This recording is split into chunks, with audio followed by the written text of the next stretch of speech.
In the Gracefield house, orphans live happy and peaceful lives under the guidance of Isabella, who the kids call Mama. All the kids see each other as siblings. They also have identifying numbers tattooed on their necks.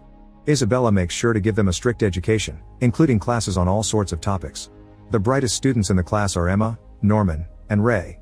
The orphanage is surrounded by a beautiful meadow where they can play freely. However, the most important rule is that they must never cross the fence. The kids are destined to leave the orphanage to join a family when they're ready. Tonight it's Connie's adoption night, and she leaves the orphanage after saying goodbye to everyone. Emma and Norman wonder if Connie will ever write to them because the kids that leave always promise they will, but to this day they haven't received a single letter.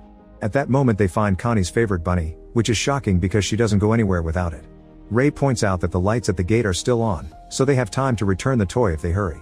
Emma and Norman gather courage and cross the gate, where they find the street empty except for a truck. The kids look inside and are horrified when they find Connie's body with a flower through her chest. Before they can process this, they hear someone approaching, so they hurry to hide under the truck. Then the kids watch in horror how some huge monsters stop in front of the vehicle and put Connie in a capsule while chatting about the fact this particular farm has the best human meat quality, which is usually saved for elite demons. At that moment Isabella arrives and promises to bring the highest scoring children next time. Suddenly the monsters smell something and begin checking around for spies, but when they look under the truck, they only find the bunny. They give it to Isabella, who immediately gets suspicious. Meanwhile Norman and Emma are running back through the meadow, but Emma has to stop to cry because she can't take it anymore. She can't believe Mama can be evil and that her orphanage is a human farm, although it does explain the tattoos and the lack of letters. Norman comforts her and says they should run away, but Emma will only accept if they bring everyone else too. The next day, Emma and Norman discuss their options. Norman thinks they should make a proper escape plan but not tell the others until they're done, so they start by investigating the area. Unfortunately, when they cross the fence, they discover there's a very tall wall surrounding the meadow. It's impossible for them to jump across it, so they agree they'll have to get a rope and return later. Meanwhile, the kids pause their game because one girl is missing. Isabella quickly takes out her watch and walks into the forest, just to come back in seconds with the girl in her arms. This makes Emma and Norma realize that Isabella must have put a tracker on them when they were babies, and she can tell where all the kids are using her watch. If they want to escape, they'll need to do something about that first. The next day, Emma and Norman hide some rope in a tree and get caught red-handed by Ray. Norman immediately tells him everything, and to their surprise, Ray has no trouble believing it. In fact, he wants to help. Afterward, they do research in the library and discover a bunch of books have an owl stamp with a circle representing Morse code. Decoding it reveals someone named Minerva knows the truth too and urges them to run. Later in the evening, Isabella introduces the kids to her new assistant Krona. This causes the kids to worry because with another guarding pair of eyes in the house, it'll be harder for them to escape. When the ladies are alone, Isabella gives Krona the kids' profile to memorize and reveals she knows the kids are aware of the truth, however she won't let them escape. The next day, the trio organizes a special game of tag as a sneaky way to teach the other children how to run and hide for their future escape. However, Krona hears them and joins the game, managing to catch every single kid except for Norman. Later the trio discusses this situation, and Norman comes to the conclusion there must be a spy among the children that is telling Isabella about their every move. It has to be someone older, so in order to find out, they decide to tell Dawn and Gilda the truth to test the theory. Dawn has trouble believing it and frustratedly hits Ray, but Gilda quickly accepts because she knows Emma loves Mama too much to lie about this. Then Norman tells Dawn and Gilda different locations of the rope they stole, and in the middle of the night, a mysterious hand pushes a note under Isabella's door telling her about it. In the morning, the kids confirm Isabella took away the rope. Emma and Ray are happy the trick worked, but Norman shocks them when he reveals that the trap had been for Ray, who had the real rope location while Norman gave the other two a fake one. Ray finally admits that he discovered the truth a long time ago and confronted Isabella about it, who offered a deal. If he spied for her, she would delay his adoption. Ray accepted because he knew he couldn't escape alone, but he never stopped trying to find another solution. He was the one that left the bunny to make his friends find out the truth too. Emma and Norman declare they still trust him and that Ray will work as a double spy for the team. Afterward, they hide the ropes in Ray's secret hole in the floor, where he also keeps gas cans and the gadget he made to neutralize the trackers. Later Ray tells Isabella that the kids will try to poison her food, which is a lie to keep her distracted. Isabella is thankful, but she still announces Ray will be adopted in a few months. The next day, the 5 kids go to the wall to test the rope only for Krona to find them red-handed. However, instead of telling Isabella, she says she wants to help, showing them her chip scar. If any kid escapes, her chip will electrocute her, meaning she doesn't have any freedom either. She used to be an orphanage kid too, and now she wants to remove Isabella and become the new mama to have a better life, so she's willing to help the kids to achieve it. When night falls, the kids go to Krona's room, where she tells them the story of what truly is happening in the outside world. Over 1,000 years ago, humankind was at war with a demon species. After lots of bloodthirsty fighting, Both sides decided to make a deal called the Promise, under which they agreed to live in their own separate worlds. The demons promised not to bother the humans anymore, but in exchange, the humans had to offer some children for them to eat. That's why some humans are now living in the demon world, managing human breeding farms under the disguise of orphanages.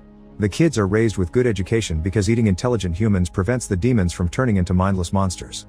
The kids ask about the tracker, and Krona confirms it's on their ears. When the kids don't show worry over it, she realizes they found a way to block them, and promises to find out how. The next day, while the children are outside, Krona begins looking around the kids' bedroom for the tracker blocker. Gilda sees her through the window and warns the others, so they move the blocker into a pig plushie that Krona already checked. Eventually Krona finds the hole and gets suspicious to see it empty, so she tries checking the room again. When Krona's about to open the piggy, she's suddenly interrupted by Isabella, who brings a letter informing Krona she's been transferred to another plant to be mama there. Krona is suspicious, so before leaving, she leaves a special pen behind for the kids. When she makes it to the gate, Krona meets the supervisor, known as Grandmother, and tells her about what's going on at the orphanage. However, Grandmother informs her Isabella is the best at the job and she won't let the kids escape. Then Grandmother allows a demon to kill Krona. Sometime later, Emma and Norman go to the wall while Ray distracts Isabella. However, Isabella isn't tricked and says she was the one to get rid of Krona before locking Ray up in a room. While Don helps Ray come out, Isabella goes to the wall and gives Norman and Emma a speech about how she's given them everything they needed and that they shouldn't resist the inevitable. Suddenly Emma tackles Isabella so Norman can escape, but Isabella easily overpowers her and breaks Emma's leg to stop her. Norman refuses to leave without her, and Isabella uses the chance to announce Norman has been adopted, so tomorrow it's his last day in the orphanage. When night falls, the kids gather to discuss how to help Norman, but Norman tells them not to bother, because he'll happily be a sacrifice if that means protecting the others. Ray uses the opportunity to explain he knows the truth because unlike the average kid, he hasn't forgotten his first few years. Since he left his mother's womb, he saw the headquarters, the demons, and lots of other babies. Afterward, Norman gets his things ready and finds the mysterious pen in his drawer. The next day, Norman climbs the wall with the rope to gather some information. However, he's devastated to see the meadow is surrounded by a cliff. He returns to the orphanage and gives his friends a drawing of the area, telling them to find a bridge to cross the gap. In the evening, Norman says goodbye to all the kids, causing Emma to have a breakdown when she fails to stop him. Isabella then takes Norman through the gate, and the kid is surprised to see a man named Peter instead of a monster. Peter explains he leads the operation to feed the monsters and offers all the gritty details, but Norman doesn't allow him to scare him because he's at peace with his decision. At that moment, a demon arrives and kills him. For the following months, a depressed Emma can't do anything but recover from her injury, and she gets disturbed when Isabella tells her she'd like her to be the next mama. Since he can't do this alone, Ray has lost all hope as well, and Isabella considers it a victory. Eventually, Ray's informed he'll be adopted too, so the night before his departure, Emma approaches him to explain she has a plan. However, Ray already has a plan of his own and begins to cover everything with juice to then light it all on fire. As the flames take over the room, Emma cries out and Isabella comes running, confirming that Ray's in the fire with her watch. She tries to put the fire out with an extinguisher, but it isn't enough, and when she turns around she finds Emma gone. It turns out this has been the plan all along and Emma is now running away with the kids. After Norman left, Emma found a note he left with some ideas to escape plus the special pen, so she gave the note to Don and Gilda and they did the organizing with the kids while Isabella kept an eye on Emma, who pretended to be depressed. She couldn't tell Ray because Isabella had been watching him too, and right now he's fine too because Emma used a knife to remove the tracker and threw it in the fire. Everyone else removed the chip in the same way. Unfortunately, they have to leave the really young ones behind, but Emma promises to come back for them later.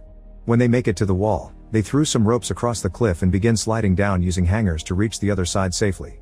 Once everyone crosses, only Emma is left, but at that moment Isabella shows up to stop her. Mama says she used to be naive as well and had a boyfriend that got her pregnant, so she also tried to escape, but standing on this wall and seeing the cliff made her realize there was no hope. Her child died after he was born, and then Isabella worked hard to be the next mama and give the kids a good life. Killing them has always been pretty hard for her, and Emma is her favorite, but Isabella still threatens to cut the rope if Emma tries to escape. However, Emma doesn't believe her, pointing out it's obvious that Isabella taught them how to think ahead because she wanted to see them grow up and now she's proud of their escape. While Isabella denies it, Emma slides down the rope and Isabella raises her knife, but she can't bring herself to do it. As Isabella proudly watches the kids run, she remembers when little Ray sang a song he heard in the womb and made her realize he was the baby she had supposedly lost. Afterward, the kids begin making their way through the jungle. When some of them are too tired or scared to keep going, Emma shows them the pen, which projects a picture of Minerva's owl symbol that will lead them safely to the city. Meanwhile, Isabella goes to see Grandmother and Peter and takes full responsibility for everything that happened, so the leaders punish her by making a demon eat her. Make sure to subscribe and turn on notifications so you can watch more videos like this. Thanks for watching.